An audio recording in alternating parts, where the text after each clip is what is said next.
E aí Jesus então confronta essa mulher e a palavra de Deus nos confronta.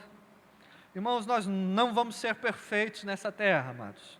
Seremos perfeitos quando chegarmos no céu, quando formos glorificados e a presença do pecado for realmente tirada, a possibilidade do pecado ser totalmente tirada. Mas, no entanto, a Bíblia nos chama a vivermos em uma novidade de vida. O apóstolo Paulo, escrevendo aos Coríntios, ele diz que aquele que crê em Cristo agora é nova criatura, porque as coisas velhas passaram, eis que tudo se fez novo.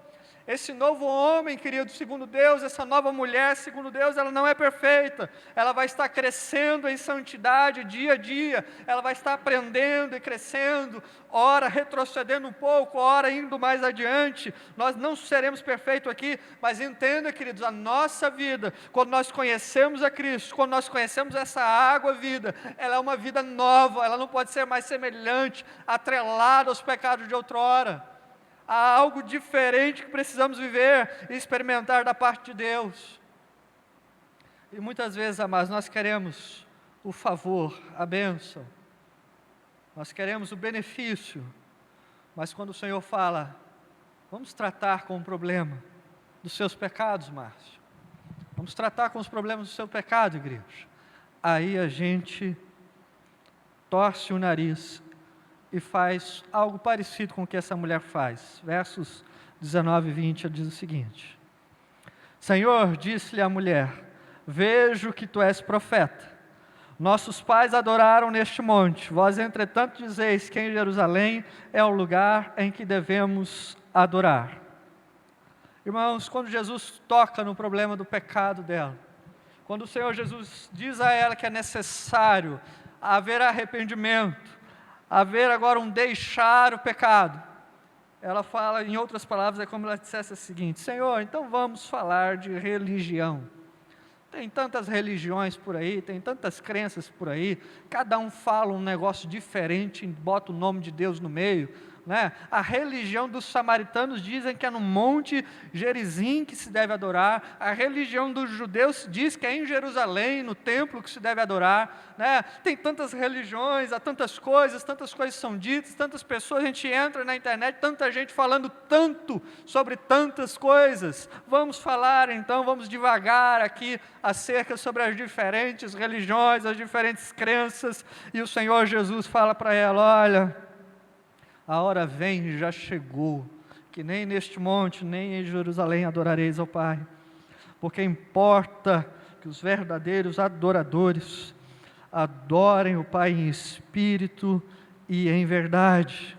Jesus, queridos, aqui na quarta lição, ele desfaz todas as crenças equivocadas que existiam ali em torno, e agora ele se apresenta como Messias. E a mulher, quando Jesus fala isso, ele diz: eu sei que há de vir o Messias, verso de número 25, chamado Cristo, e quando ele vier, nos anunciará todas as coisas. Ela tinha conhecimento, ela tinha algum conhecimento das profecias do Antigo Testamento, em que estava profetizado no Antigo Testamento que um Messias, que um ungido, que um escolhido do Pai seria levantado, e se revelaria a nação. E ela fala: eu sei que há de vir o Messias. E Jesus fala com toda clareza àquela mulher, verso de número 26, disse-lhe Jesus: eu o sou, eu que falo contigo. Meu irmão, não importa quantas religiões tem no mundo, meu irmão, não importa quantas crenças existem por aí, não importa o que você ouve, muitas vezes o nome de Deus sendo colocado no meio, e uma besteira contradizendo a outra besteira que é dita. Entenda o seguinte: Jesus, a mulher tenta levar a conversa agora para um âmbito, digamos assim, de uma discussão religiosa. Onde é que nós vamos adorar? O Senhor quer que adore ali, o Senhor quer que adore acolá, e Jesus fala assim: olha, vamos deixar tudo isso de lado. E a mulher fala o seguinte: não, mas há de vir um Messias, há de vir um escolhido, há de se levantar alguém. Jesus fala: eu o sou, amado. Por mais que possa ser dito sobre Deus, ou colocado o nome de Deus ou de deuses por aí, entenda o seguinte: o Messias é o Senhor Jesus Cristo. Como no verso 42 vai ser dito no final do verso 42, a conclusão dos samaritanos. E sabemos que este é verdadeiramente o Salvador do mundo. O que você pode conhecer de Deus, querido, está revelado em Cristo. Eu tenho muitas dúvidas sobre o que Deus quer da minha vida, ou quem é Deus, há tantas falácias, há tantos dizeres por aí. Olhe para Jesus, pegue sua Bíblia, leia os Evangelhos. Jesus é a referência, Jesus é o padrão. O que nós podemos conhecer de Deus está revelado na pessoa do Senhor Jesus. E aquela mulher vem cheia agora de questões, falando: Senhor, o Senhor está falando do meu pecado, mas deixa eu te trazer um questionário aqui sobre muitas perguntas teológicas. E Jesus fala assim: olha, eu sou o Messias, o que importa é isso. O que você ouviu por aí, você esquece. Joga fora. Eu sou o Messias, eu o que falo contigo. E por fim, queridos, quinta e última lição do texto. Quando Jesus se apresenta àquela mulher,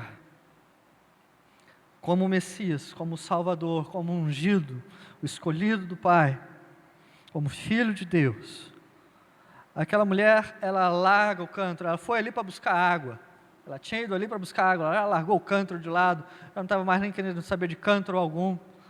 E ela vai até a cidade, porque está sendo algo tão extraordinário, tão maravilhoso que ela está recebendo. E é interessante perceber que ela não quer ficar ali com ela, aquilo. E aquilo que está acontecendo, ela fala: eu preciso ir à cidade, eu preciso chamar os moradores ali. E o verso 30 diz que saíram, pois, da cidade e vieram, então, até onde Jesus estava. E preste atenção, querido, só para nós nos encontrarmos no texto. Imagine que aqui é o poço de Jacó, nós estamos aqui, somos Jesus e os discípulos. E a mulher agora vai à cidade samaritana, que deveria estar ali a alguns poucos quilômetros. Enquanto ela vai, os discípulos chegaram a Jesus, eles tinham ido comprar comida, era meio-dia, os irmãos estão lembrados disso. E quando eles chegam e eles querem que Jesus come, Jesus fala: não vou comer. Mas Senhor, como é que o Senhor não vai comer? E Jesus mais uma vez usando, como exemplo as coisas terrenas e naturais, para fazer um contraste com aquilo que é espiritual, ele fala: uma comida tenho para comer, e essa comida é fazer a vontade do meu Pai. E Jesus fala: erguei os olhos, versos 35, e vejo que os campos já branquejam para a ceifa. Entenda, querido, a mulher já tinha ido à cidade, a mulher já tinha chamado a atenção ali dos moradores de Sicar, eles já estavam vindo da cidade até onde ficava o poço de Jacó, na entrada da cidade. E aí Jesus está falando: erguei os olhos e vejo os campos. Irmãos, os discípulos que estavam ali, se eles erguessem os olhos e olhassem em direção à cidade, sabe o que eles estavam vendo? Eles estavam vendo um monte de samaritanos saindo e vindo na direção deles.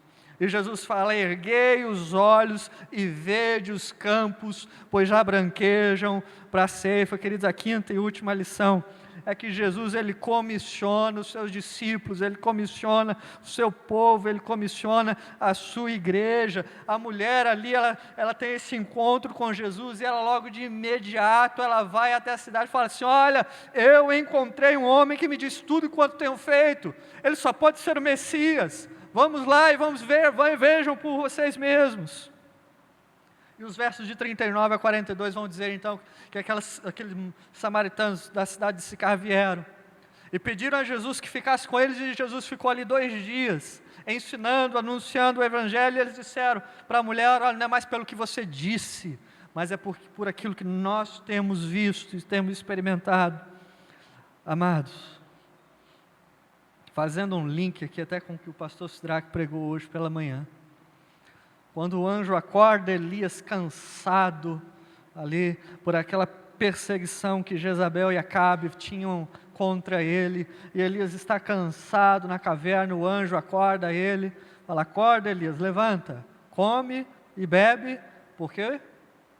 Porque é longo a caminhada, porque é longo o caminho que você tem a percorrer. E é interessante, irmãos, que Jesus se revela a essa mulher, que Jesus agora, através dela, a cidade vai sendo alcançada. E é interessante perceber que os discípulos, quando chegam ali, está aquele monte de samaritanos vindo, Jesus é nesse exato momento que ele está dizendo: erguei os olhos, eis que os campos branquejam para a ceifa. Jesus está apontando para os moradores daquela cidade, falando assim: olha, nós vamos escolher, nós vamos agora anunciar o Evangelho para essas pessoas e elas irão crer. E aí, amados, interessante perceber que Jesus, amado, Ele se revela a nós como o dono da água da vida, como aquele que transforma a nossa vida, nos faz como uma fonte a jorrar, queridos, com abundância. E o Senhor Jesus agora, ao transformar a nossa vida, não é para esse negócio ficar guardado, quietinho. Como disse o pastor Sirac hoje pela manhã, num primeiro momento, Elias comeu, bebeu e dormiu. Aí num segundo momento o anjo chama ele e fala assim: come, bebe e vai, porque longo é o caminho. Amados, Jesus comissiona os seus discípulos, e amado, quando eu e você, nós experimentamos essa água viva aqui, é para que em mim, para que em você, haja uma fonte a jorrar e alcançar as pessoas que estão ao nosso redor. Mas pastor, como é que nós vamos fazer isso? Nós voltamos lá no início do texto, amados. Nós vamos ser intencionais. Nós vamos agir com propósito. Nós vamos agir de propósito. Como é que eu posso fazer para que eu cresça na minha fé, para que eu amadureça a minha fé, para que eu conheça algo mais que eu não conheço? Como é que eu posso fazer para anunciar ali o Evangelho ao meu vizinho? Ele não gosta muito que eu fale alguma coisa com ele. O que eu vou fazer? Eu vou comprar um livro, vou fazer uma bela dedicatória, vou entregar a ele para que ele leia, ou eu vou fazer algo de outro tipo, mas nós precisamos ser intencionais, amados. Não, como é que eu estou usando esse celular aqui o dia inteiro, 8 horas do meu dia, estou fuçando nesse negócio, mas eu estou sendo intencional ao fazer isso e anunciar o Evangelho, dar testemunho do Evangelho para alguém, de alguma maneira, de alguma forma. Nós temos sido intencionais, amados. Primeira lição, recapitulando. A segunda lição, queridos, que há um contraste imenso entre aquilo que é transitório e terreno, pode até ter um prazer legítimo, do que a nossa comunhão com Deus. Nós nos ocupamos em demasia, querido. Nós nos ocupamos com os nossos cântaros de água, com as nossas tarefas, com os nossos afazeres, com as nossas lutas diárias, queridos. E isso vai sucumbindo àquilo que é espiritual, aquilo que tem de fato valor eterno, e vamos deixando aquilo que nos acrescentaria a nossa vida e a nossa comunhão com Deus de lado. Nós precisamos nos alertar a isso. Terceira lição do texto, queridos, que o Senhor Jesus, Ele quer tratar com o nosso pecado. O pecado não é bicho de estimação, que a gente vai andando com ele, carregando ele para tudo quanto é lado, querido. O pecado é algo que precisa ser reconhecido e abandonado. É uma luta que precisamos travar e vencer com a graça de Deus sobre a nossa vida. E Deus sempre vai estar tocando em algo que nós precisamos ser aperfeiçoados. Deus sempre vai estar tocando em algo onde nós precisamos nos assemelhar e nos aproximarmos mais do caráter de Cristo. Deus sempre vai estar apertando aqui um parafusozinho, uma porquinha que é mais a nossa santidade para um ajuste melhor. Ele fará isso durante toda a nossa vida cristã, querido. E por fim, quarta e penúltima lição.